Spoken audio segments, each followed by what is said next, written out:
कीजिए, क्योंकि यहाँ अनुभव बांटे अगर हम, तो हो सकता है कि उससे कुछ नई चीज निकल के आए।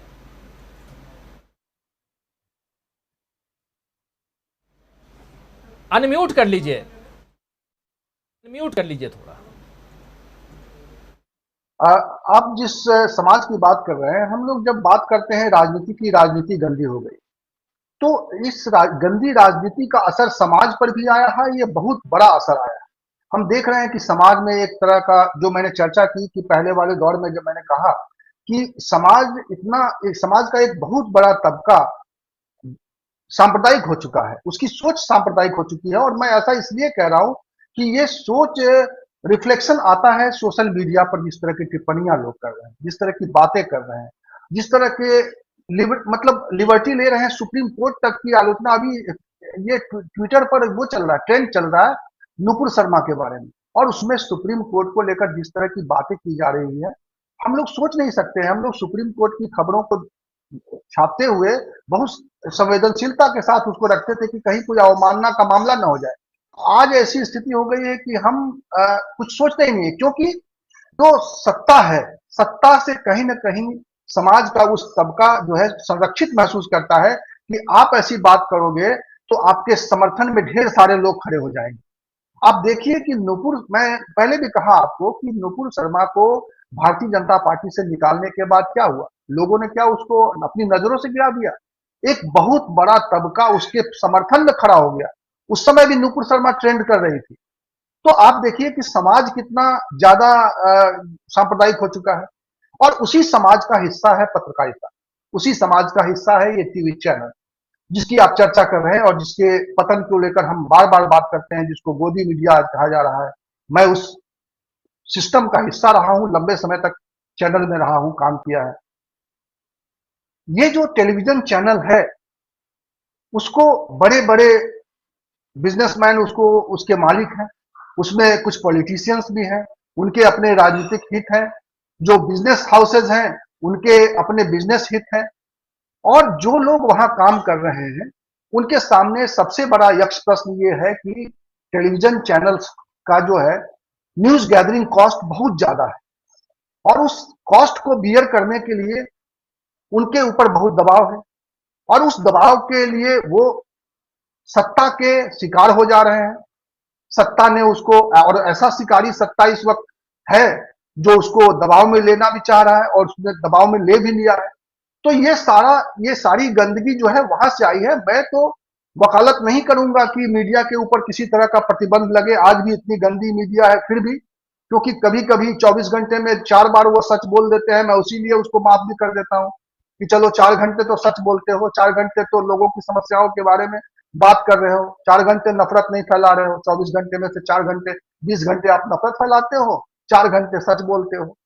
तो मैं तो यही कहूंगा कि उस मीडिया को सुप्रीम कोर्ट का ये टिप्पणी नहीं, बल्कि समाज से रिएक्शंस, जैसे मैं कह रहा हूं ना कि सांप्रदायिक हो चुका है समाज, तो ऐसा नहीं है उनको अपने बारे में इनपुट नहीं है।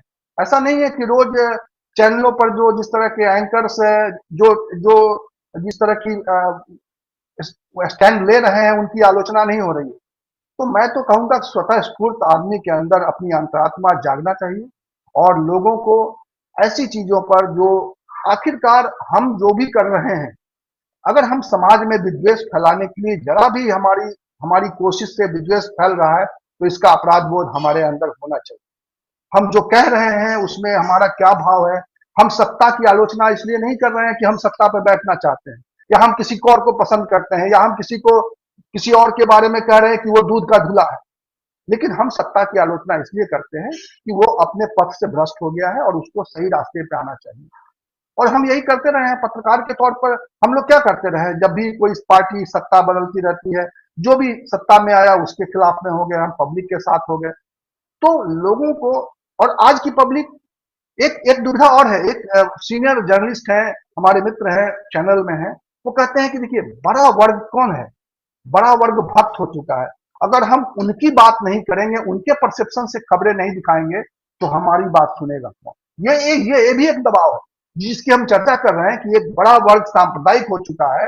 उस सांप्रदायिकता के, सांप्रदायिक मनोभावना के तुष्टीकरण के चक्कर में भी ढेर सारे मीडिया चैनल जो है वो उनकी दिशा में, उनके उनके तरीके से बात करने लगे। तो ये पूरे समाज की गंदगी को खत्म करने का एक बड़ा, मतलब इतना जटिल हो चुका है ये सब कुछ विषय, राजनीति, समाज, अर्थव्यवस्था, ये इतने जटिल दौर में है, जिसको लेकर मुझे लगता है कि लगातार चर्चा करने की जरूरत है, लगातार लोगों को अवेयर करने की जरूरत है। भारत में अशिक्षा भी बहुत है। हम कह सकते हैं कि लोग कॉलेजों में पढ़ते हैं, लोग यूनिवर्सिटीज में जा रहे हैं, लेकिन पढ़े लिखे लोगों का मानस इतना गंदा हो चुका है, समाज के प्रति ऐसा नजरिया हो चुका है कि उनको तो समझाने की जरूरत है ही। जो निरक्षर है, कई बार वो तरीके की बात कर रहे हैं, वो समझदारी की बात कर रहे हैं, वो मिलजुल कर आपस में रहने की बात कर रहे हैं। तो समाज में एक ऐसा ऐसे दौर में है हम, जहां पे एक समाज में एक सामाजिक क्रांति की जरूरत भी है। एक समाज के अंदर सही सोच और गलत सोच और इसको लेकर बात करने की जरूरत है। और ये भी काम कहीं ना कहीं कुछ लोग कर रहे हैं, ऐसा नहीं है कि इसको लेकर चुप्पी है। मैं अभी देख रहा था, ठीक है कि वो लेफ्टिस्ट लोग हैं, वो एक कुछ भारत भर में एक यात्रा चल रही है, जो पूरे देश की यात्रा पे कर रही है कि भारत जोड़ने के लिए कुछ अभियान। मैं भूल रहा हूं कि कौन लोग हैं, क्या है, लेकिन ऐसा नहीं है, धरती पर बहुत सारे इस तरह के अभियान भी चल रहे हैं। लोगों को सही और गलत के को समझने की कोशिश बताया जा रहा है कि आप इस सही और गलत को समझें और उसके हिसाब से रिएक्ट करें। हम बहुत ही ऐसे दौर में आ गए हैं जहां राजनीति से प्रभावित होकर हम अपने समाज को टूटते हुए देख रहे हैं। हम अपने समाज में उन लोगों का तिरस्कार कर रहे हैं जिनके साथ हम रहते आए हैं, मिलते आए हैं।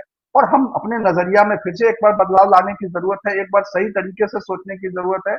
मुझे लगता है इन सामाजिक मुद्दों पर भी समाज शास्त्रियों से बात करनी चाहिए, क्योंकि एक ऐसे दौर में है जब सिर्फ राजनीति पर बहस करने से नहीं होगा। एक सामाजिक जब तक सामाजिक चिंतन को बढ़ावा नहीं दिया जाएगा, जब तक समाज के साथ एक कनेक्ट नहीं पैदा किया जाएगा, जब तक समाज को ये नहीं समझाया जाएगा कि आपकी समस्या, मूल समस्या आपके लड़कों का रोजगार है। आपकी मूल समस्या ये नहीं है कि मुसलमानों को ठीक कर देना है। आपकी मूल समस्या ये नहीं है कि ये वर्ग जो है बहुत ही ये काबू से बाहर हो गया था, उसको टाइट करने के लिए यही सरकार ठीक है। तो ये जो सोच है, इस सोच को दुरुस्त करने के लिए, आगे बढ़ने के लिए क्या रास्ता हो सकता है, कौन लोग आ सकते हैं, कौन लोग सही देश को दिशा दे सकते हैं, और सही दिशा में सोचने वाले लोग को हम राजनीति में आगे बढ़ाएं, न कि एक भेड़ चाल के तहत जो है हम चले जा रहे हैं, हमारे पास वोट मांगने के लिए आ रहे हैं, हम उनकी बातें सुन रहे हैं और सब लोग जो कर रहे हैं और हम भी वही कर दे रहे हैं। तो इस भेड़ चाल से इस समाज का बहुत बड़ा नुकसान हो रहा है। इस देश के समाज को सबसे ज्यादा नुकसान होगा इस राजनीति से। इसलिए इस राजनीति से ज्यादा अभी समाज को संवेदनशीलता के साथ हैंडल करने की जरूरत है और उसको लेकर चिंता करने की जरूरत है।